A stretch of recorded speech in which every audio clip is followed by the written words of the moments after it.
الحمد لله. الحمد لله وكفى والصلاة والسلام على من لا نبي بعد أما بعد أعوذ بالله من الشيطان الرجيم بسم الله الرحمن الرحيم. وإن كنتم في ريب مما نزلنا على عبدنا فأتوا بسورة من مثله وادعوا شهداءكم من دون الله إن كنتم صادقين. وإن اور اگر تم ہو فی ریبن شک میں مما اس چیز کے بارے میں نزلنا جو ہم نے نازل کیا علی عبدنا اپنے بندے پر علی عبدنا اپنے بندے پر فأتو تو لے آؤ تو آؤ بصورتین صورت کے ساتھ من مثلہ اس جیسی ودعو اور پکارو شہداءکم اپنے گواہوں کو من دون اللہ اللہ کے علاوہ ان کنتم صادقین اگر تم سچے ہو. یہ سورۃ البقرہ کی آیت نمبر 23 ہے. اس کے بعد آیت نمبر 24 کے اندر اللہ رب العزت فرماتے ہیں فَإِن لَمْ تَفْعَلُوا اور اگر تم نے ایسا نہ کیا وَلَن تَفْعَلُوا اور ہرگز نہیں کر سکو گے. اب ایسا نہ کیا ایسا کا معنی جو میں نے ایسا اپنی طرف سے لے کے آؤں، ٹھیک ہے نا، جو کہ نہیں ہونا چاہیے. فَإِن پس اگر لم نہ تفعلوا تم کر سکے، تم نے کیا، یہ کیا وہ کیا، ایسا کیا ویسا کیا، یہاں پہ ہے ہی نہیں ایسا ویسا کیا وہ ہے ہی نہیں. ولن تفعلوا میں گرامر کی روح سے بتاؤں گا جب ہم اس آیت پہ جائیں گے. ولن تفعلوا اور تم ہرگز نہیں کر سکو گے. ایسا نہیں ہے یہاں پہ، تم ہرگز نہیں کر سکو گے. سوال ہے کیا نہیں کر سکو گے، کیسے نہیں کر سکو گے، ٹھیک ہے. وہ سوال یعنی وہ ہے ہی نہیں، کیا اور کیسے ہے ہی نہیں. فتقوا النار فتقوا تو ڈرو النار آگ سے اللاتی جس کے وقودها ایندھن ہوں گے الناسو لوگ والحجارۃ اور پتھر اعدت للکافرین اعدت جو کہ تیار کی گئی ہے للکافرین کافروں کے لیے. وَإِن كُنتُم فِي رَيْبٍ مِّمَّا نَزَّلْنَا عَلَى عَبْدِنَا. ریکیپ ہم نے کیا سیکھا تھا اس آیت کے اندر پرسوں؟ ہاں جی. السلام علیکم ورحمۃ اللہ وبرکاتہ سر. وعلیکم السلام ورحمۃ اللہ. پوائنٹس سر آپ نے بتایا تھا اس میں جو اسٹارٹ میں ورڈ ہے ریبن، ایسا شک جو بے چین کر دے. پھر آپ نے اس کے جو آگے اور ایک ورڈ آ رہا ہے عابدینہ. عابدینہ کے بارے میں آپ نے بتایا تھا کہ جس کی ایسا انسان جس کی اپنی کوئی مرضی نہ ہو، عبد سے نکلا ہے، اپنے بندے پر نازل کیا. عبدینہ کا مطلب بیسیکلی اپنے بندے پر نازل کیا. اور اللہ کے ہاں بلند ترین مقام اس شخص کا ہے جو غلام ہے، جو بندہ ہے. یعنی عرب میں جو لوگ تھے اس ٹائم وہ غلام ہونے پر فخر کیا کرتے تھے. یعنی کہ غلامی جو ہے وہ اللہ کو پسند ہے. ایک سو فکس کر لیں. جی جی عرب جی. میں لوگ یہ پسند کرتے تھے غلام ہونا؟ نہیں، نہیں، فخر کرتے تھے. سوری آپ نے یہ بتایا فخر تھا کہ کرتے تھے. اس میں غلام کسی کا ہونا یہ فخر کرتے تھے؟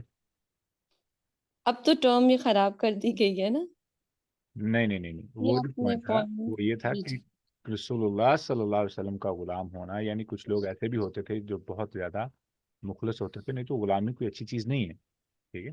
جیسے کہ بلال کے ساتھ جی جی وہ کیا تھا امیہ بن خلف نے، ٹھیک ہے.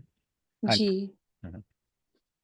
ٹھیک ہے، اس میں یہ پھر ہم ایڈ کر دیں کہ رسول صلی اللہ علیہ وسلم کا غلام ہونا بس فخر کرتے تھے. ہاں یعنی جی غلامی کوئی اچھی چیز نہیں ہے، ٹھیک ہے. لیکن جی جو یورپین ہسٹری میں ہے یہاں تو ظلم میں بہت زیادہ ہے نا، بہت زیادہ ہے. جی نہیں تو ہم پیچھے جائیں تو جس طریقے سے غلام یوسف علیہ السلام غلام کے طور پہ ہی ان کو بیچا گیا تھا، لیکن آگے وہ غلام نہیں رہے، ٹھیک ہے. تو جی کیا ہوتا تھا کہ ڈپینڈ کرتا تھا بندے کی قابلیت پر، اسی لحاظ سے اس کو مقام و مرتبہ بھی بہتر مل جایا کرتا تھا، ٹھیک ہے. تو یہ ٹرم یہیں پہ اگلی جی ہے یورپ کے ہسٹری کے حساب سے. نہیں تو اگر ہم 1000 سال پیچھے جائیں یا 2000 سال پیچھے جائیں تو یہ جو غلاموں کی ہسٹری ملتی ہے وہ اتنی خطرناک نہیں ہے، ٹھیک ہے. جی. ہاں جی. بیسیکلی سر یہ غلامی ایکچوئل میں اللہ کے ہاں ایک طرح سے ایک سبمیشن ہے نا، کہ آپ اب ٹوٹلی اپنے آپ کو سرنڈر کر دیتے ہیں، اب اللہ کی مرضی کے مطابق جو ہے وہ زندگی گزارتے ہیں، اور اس میں راحت ہے ایکچوئل جی میں۔ ہوں، تو ایک یہ پوائنٹ ہم نے پڑھا تھا، تیسرا یہ تھا کہ قرآن کیسے معجزہ ہے، جیسے آپ دنیاوی علوم کو لیں تو قرآن کیسے اس کو لاجواب کرتا ہے۔ ہوں، اور جس طرح آپ نے بتایا تھا کہ جیسے مکہ میں جب قرآن نازل ہوا عربی زبان میں، تو مکہ والوں کے لیے کیسے چیلنجنگ تھا، حالانکہ الفاظ بھی نئے تھے اسی زبان میں، اور نئی ٹرم کا استعمال کیا اور بات پھر بھی سمجھ آ رہی تھی، تو ان کے لیے یہ چیز کافی چیلنجنگ تھی۔ جیسے حدیث کا ورڈ آپ نے بتایا تھا، حدیث کا جو مطلب ہے گفتگو یا کلام کہا جاتا ہے، عرب نے اپنے پورے ادب اور شاعری میں یہ لفظ نہیں استعمال کیا تھا، ہوں۔ حدیث کا لفظ کبھی استعمال نہیں کیا، تو سورہ طور میں آپ نے بتایا تھا کہ حدیث کا لفظ استعمال ہوا ہے۔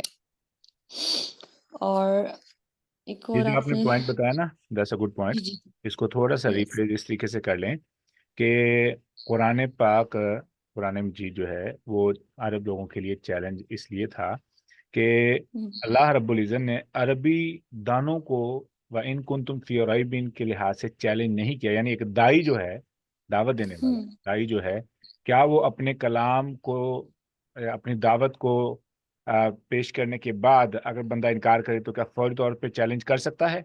ایسا نہیں ہے. ٹھیک ہے، نو، اس کو بڑے تحمل سے، بڑے یہ جو آیت نازل ہو رہی ہے 13 سال بعد نازل ہو رہی ہے جب رسول اللہ صلی اللہ علیہ وسلم مدینہ میں ہے. جی تو یہ آپ نے ٹھیک ہے. پھر قرآن مجید کے الفاظ کے اندر جو حکمت ہے موضوع کے طور پر، ٹھیک ہے، آپ یہ پوائنٹ آپ نے ٹھیک ہے. جی جی، اس میں آپ نے سر بتایا تھا یہ جو آیت نازل ہوئی ہے یہ مدینہ میں نازل ہوئی ہے، ہاں جی عربی زبان، ہاں، مکہ والے جو تھے وہ عربی زبان میں فخر کرتے تھے ہاں نا، تو مدینہ میں اس لیے یہ چیز، یہ والی آیت نازل ہوئی، تو اس میں آپ نے پوائنٹ یہ لکھوایا تھا you can't challenge some one, یعنی who doesn't have علم، ہوں، تو اس میں آپ نے یہ بتایا تھا کہ 3% اونلی قرآن میں جو ہے وہ کمانڈز وغیرہ ہیں، باقی نہیں 97% منع کیا گیا. ہاں کمانڈز۔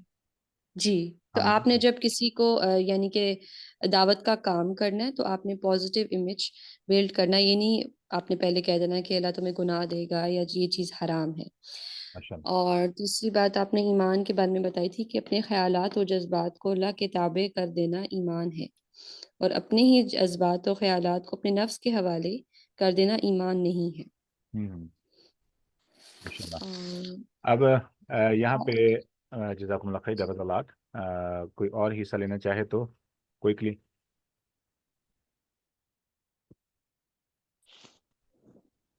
السلام علیکم. وعلیکم السلام. ہم نے انداز کے بارے میں پڑھا تھا بہت زیادہ ڈیٹیل میں. ماشاء اللہ.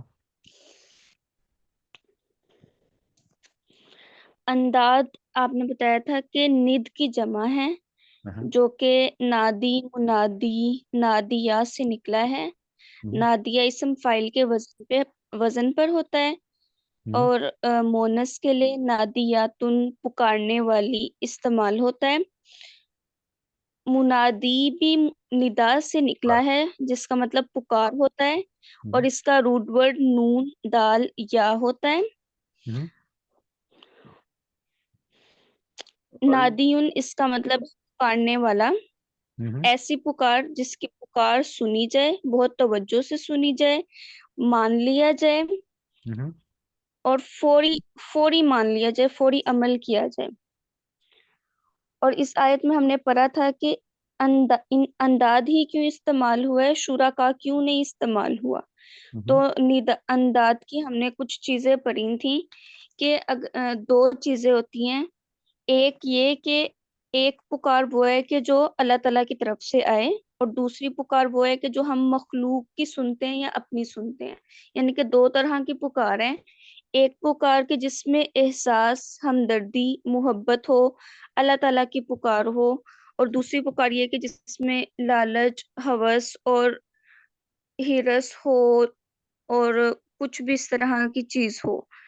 تو ہم احساس، ہمدردی، محبت جو کہ اللہ کی طرف سے پکار ہے، اس کو معمولی سمجھ کے، ادھورا جان کر ہم اس کو کس کی طرف لوٹاتے ہیں؟ لالچ کی خاطر، ذاتی فائدے کی خاطر جو ہے وہ اس کو چینج کر دیتے ہیں نا، ہم اہمیت نہیں دیتے اللہ تعالیٰ کی پکار کو.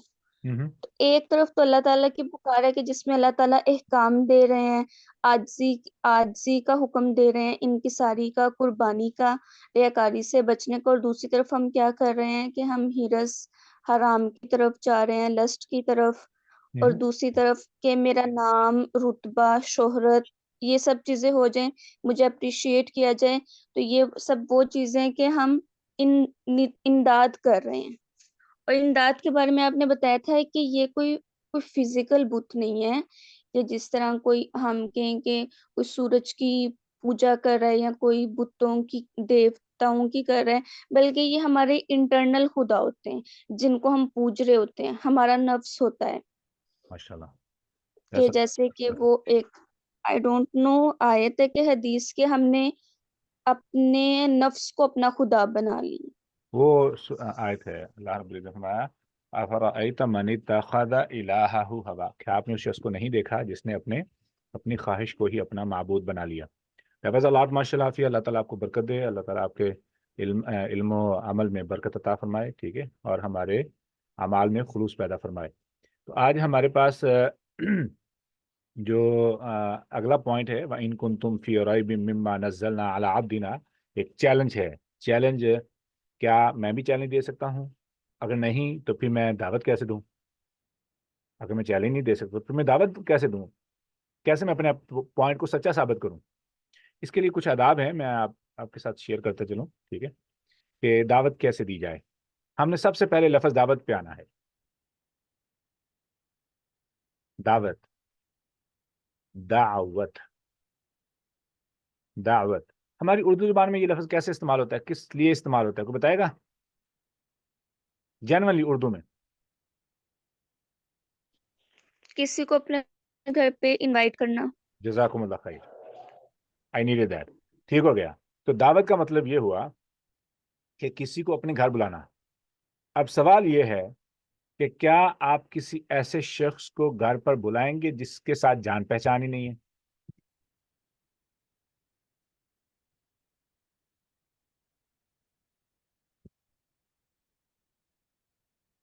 جی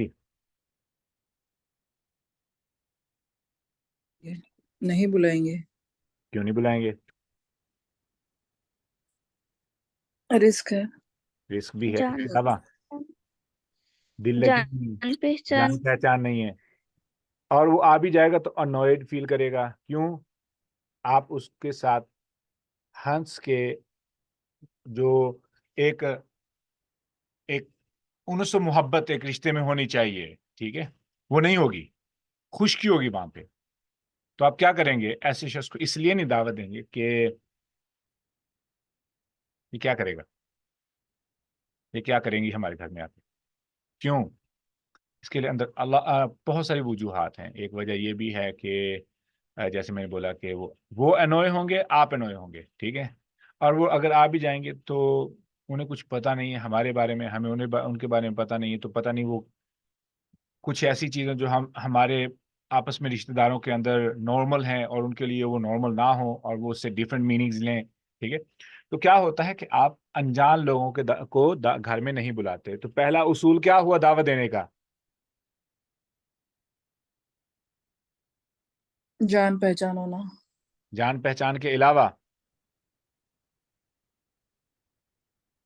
اچھا میں نا پوائنٹ دیتا ہوں آپ کو۔ دو قسم کی دعوت ہے۔ ایک دعوت ہے کہ میری جان پہچان ہے ایک شخص کے ساتھ محلے کے اندر، لیکن میں اسے اگر میں یہ کہوں کہ آپ نماز پڑھا کریں، لیکن میں اسے جانتا ہوں، محلے میں رہتا ہے، وہ مجھے جانتا ہے، ایک دوسرے کے گھر میں آنا جانا بھی ہے، لیکن کیا یہ میری بات ایسے کہنے سے اس کو افیکٹ ہوگا؟ نہیں، ایک مثال ہے۔ دوسری مثال یہ ہے کہ ایک ایسا شخص ہے جو بہت زیادہ عقیدت سے، بہت زیادہ پیار سے، بہت زیادہ اخلاق سے پیش آتا ہے، ہماری آپس میں ایک حیا والا رشتہ ہے، محبت والا تعلق ہے، ایک دوسرے کے بہت کام آتے ہیں، وہ میرے کام آتا ہے، میں ان کے کام آتا ہوں، جب وہ مجھے کچھ کہے میں تابع دار ہوں، جب میں انہیں کچھ کہوں وہ تابع دار ہیں۔ ایسے شخص کو اگر میں کسی اچھائی کے بارے میں کہوں تو ان پہ امپیکٹ کیسا پڑے گا؟ Will they accept it or will they deny it? Chances they will accept it. Exactly. Chances are